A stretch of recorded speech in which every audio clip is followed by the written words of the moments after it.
విఘ్నాలు తొలగాలని వినాయకుడిని పూజిస్తారు. బంగారం కొనాలంటే పెద్ద విఘ్నం అధిక తరుగే. మీ లలిత జ్యువెలరీలో తక్కువ తరుగు. బంగారు నగలు తరుగులో 1% తగ్గింపు. వజ్రాభరణాలు క్యారెట్ కు 5,000 తగ్గింపు. ఆర్జీవి గారు అంత ఈజీగా ఛాన్సెస్ ఇయ్యారు. వ్యక్తిగతంగా వాడుకున్న తర్వాతనే తర్వాతనే మూవీస్ లో ఛాన్స్ ఇస్తారు. అంటే ఈ అమ్మాయికి 2 సార్లు అవకాశం ఇచ్చిందంటే అక్కడ నుంచి ఇంకొంచెం ఎలివేషన్ ఎక్కువైపోయింది. లైఫ్ ఇచ్చింది ఆర్జీవి అని చెప్పి కూడా చాలా మంది తినాలనుకుంటున్నారు. సో వాళ్ళకి క్లారిటీ ఇవ్వాల్సింది. అంత సీన్ ఏం లేదు ఆయనకి. ఆర్టిస్ట్ పర్ఫార్మెన్స్ కి కొంచెం నచ్చింది అని అంటే తీసుకుంటాడు. అండ్ దాని తర్వాత కూడా ఇది ఇంకొక మూవీ వచ్చింది, దాంట్లో కూడా చేద్దామని అంటే నేనే ఇట్లాంటివన్నీ కంటిన్యూ అవుతున్నాయి, ఈమెకి ఈయన తప్ప ఇంకెవరు ఆపర్చునిటీ ఇయర్ అని అనుకుంటారని చేయలేదు నేను ఆయనతోని. కాకపోతే అంత సీన్ ఏం లేదు.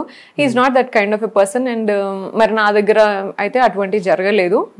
అండ్ నాకు ఇప్పటి వరకు అంటే మొన్నటి వరకు ఆయన దగ్గర చేసేంత వరకు వచ్చిన రెమ్యునరేషన్ కంటే మంచిగా రెస్పెక్ట్ చేసి ఇచ్చిండు ఆయన.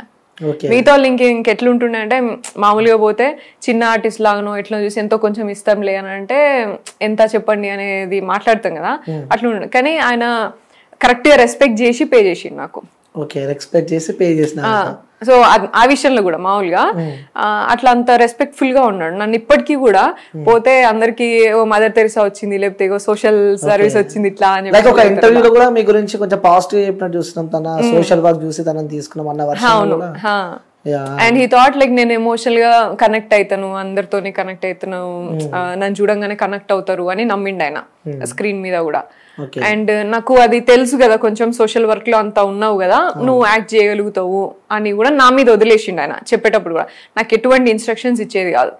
నువ్వు ఆమె ఎంత పెయిన్ గో త్రూ అయిందో నువ్వు అది చూపించాలి, నేను ఇటువైపు క్రైమ్ సైడ్ ఏమో నేను అది చూపించుకుంటా అట్లా అని చెప్పిండి అన్నట్టు. అంటే ప్రతి సీజన్ లా అంటే మేబీ ఇది మీరు చెప్తారో చెప్పారో నాకు తెలియదు కానీ, అంటే అప్కమింగ్ ఒక బిగ్ బ్లాస్ట్ చేయబోతున్నారు, సో బిగ్ బాస్కి వెళ్తున్నారు అని చెప్పి అంటే ఇందులో కూడా ఆర్జీవి పేరు వచ్చింది మళ్ళీ. ఎందుకంటే ప్రతి సీజన్ లో ఒకరు ఉంటారు కాబట్టి. అంటే పోయిన సీజన్ హరియానా తనతోనే, ఈ సీజన్ లో మీరు ఉండబోతున్నారు. ఆర్జీవికి సంబంధించిన ఒక glamorous girl Bigg Boss season 8 లో ఉండబోతుంది అని చెప్పి కూడా మనం వింటాం. మరి దానికి మీరేమంటారు? దానికి ఆర్జీవి గారిని ట్యాగ్ చేస్తే నాకు తెలియదు, కానీ సపోర్ట్ చేస్తే మంచిది, అంతకంటే లేదు నాకు సపోర్ట్ అయితే. కానీ ఎందుకంటే ఆయనకి ఇండైరెక్ట్ గా చాలా మంది ఫ్యాన్స్ ఉంటారు, నెగిటివ్ గా మాట్లాడే వాళ్ళు కూడా ఆయనకి ఫ్యాన్స్ ఉంటారు కాబట్టి సపోర్ట్ వస్తే నాకు ప్రాబ్లం లేదు, I will be very happy. కానీ నేను అట్లా I'm not non for that. ఎందుకంటే సార్ తోని వచ్చిన ఇప్పుడు వేరే అందరు కూడా వాళ్ళు మరి ఎట్లా అంటే నాకు తెలీదు. అండ్ ఆయన సైడ్ నుంచి వచ్చిన క్యారెక్టర్స్ కానీ ఇలా మూవీలా చేసిన అమ్మాయిలంతా చాలా గ్లామరస్ గా చేశారు. నేను అట్లా చేయలే, నాది కాన్సెప్ట్ ఓరియంటెడ్. అవుట్ రైట్ ఇంకా ఉన్నదానికంటే ఇంకా లో మోడ్ లా చేసిన నేను. ఇంకా మేకప్ కూడా లేకుండా ఇంకా డల్ మేకప్ వేసుకొని కూడా చేసినవి కూడా ఉన్నాయి. So I'm not non for that kind of and like that heroine or that material అట్లా అని కాదు.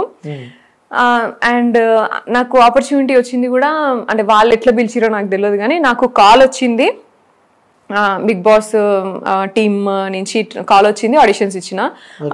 నెవర్ స్పోక్ అబౌట్ ఆర్జీవి ఇట్లా అని చెప్పేసి ఏం కాలేదు. బట్ ఎక్కడికి వెళ్ళినా అడిగే క్వశ్చన్ ఒకటైతే ఉంటుంది, మీరు ఆర్జీవి గారితో చేసిరు కాబట్టి ఎక్స్పీరియన్స్ ఏంది అంటారు. సో అదైతే మాట్లాడతారు.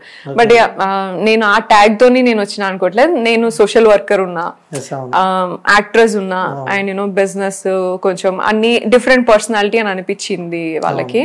సో దే హావ్ కన్సిడర్డ్ అని అనుకున్నా. అయితే వెళ్తున్నారు అయితే సీజన్ కి బిగ్ బాస్ కి అంటే నవ్వుతున్నారంటే మేబీ ఛాన్సెస్. ఒకవేళ ఏ సపోర్ట్ తీసుకుని వెళ్దాం అనుకుంటున్నారు? అంటే ఎవరైనా బ్యాక్ సపోర్ట్ ఇండస్ట్రీ నుంచి ఎవరైనా ఉందా, లేకపోతే ఎవరైనా సపోర్ట్ ఎక్స్పెక్ట్ చేస్తున్నారా మీరు ఒకవేళ వెళ్తే?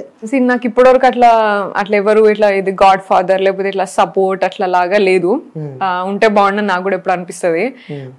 మనం ఏ నుంచి వచ్చిన మంతిన్ లాగా ఫార్మర్ అదే అసలు అంటే కూడా తెలియదు అన్నట్టుగా. ఇంకా సగం మందికి అసలు నేను సినిమాలు చేసినా అని కూడా కొంచెం తెలియదు దేవుడు ఉన్నది.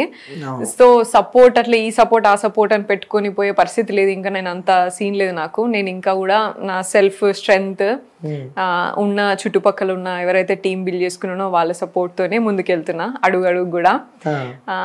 అండ్ అదే మీరు అన్నట్టు ఆర్జీవి గారు సపోర్ట్ చేస్తే అంతకంటే లేదు, నాకు సపోర్ట్ చేస్తే మంచిదే. అండ్ ఆల్సో నేను మంచి డైరెక్టర్స్ తోనే చేసినా కదా ఇప్పటి వరకు, వాళ్ళందరూ కూడా సపోర్ట్ చేస్తే మంచిదే. కానీ ఐ డోంట్ నో వాళ్ళు ఎంతవరకు బిగ్ బాస్ చూస్తారో ఎంతవరకు సపోర్ట్ చేస్తారో మనకు తెలియదు కదా.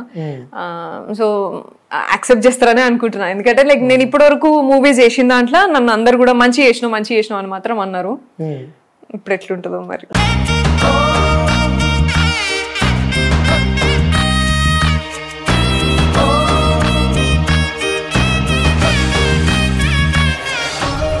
విఘ్నాలు తొలగాలని వినాయకుడిని పూజిస్తాం. బంగారం కొనాలంటే పెద్ద విఘ్నం అధిక తరుగే. మీ లలిత జ్యువెలరీలో అది లేదు, మార్కెట్లోనే తక్కువ తరుగు. వినాయకుడి కటాక్షంతో అందరింట్లో బంగారం, వజ్రం, వెండి నిండాలి. బంగారు నగలు తరుగులో 1% తగ్గింపు. వజ్రాభరణాలు క్యారెట్కు 5,000 తగ్గింపు.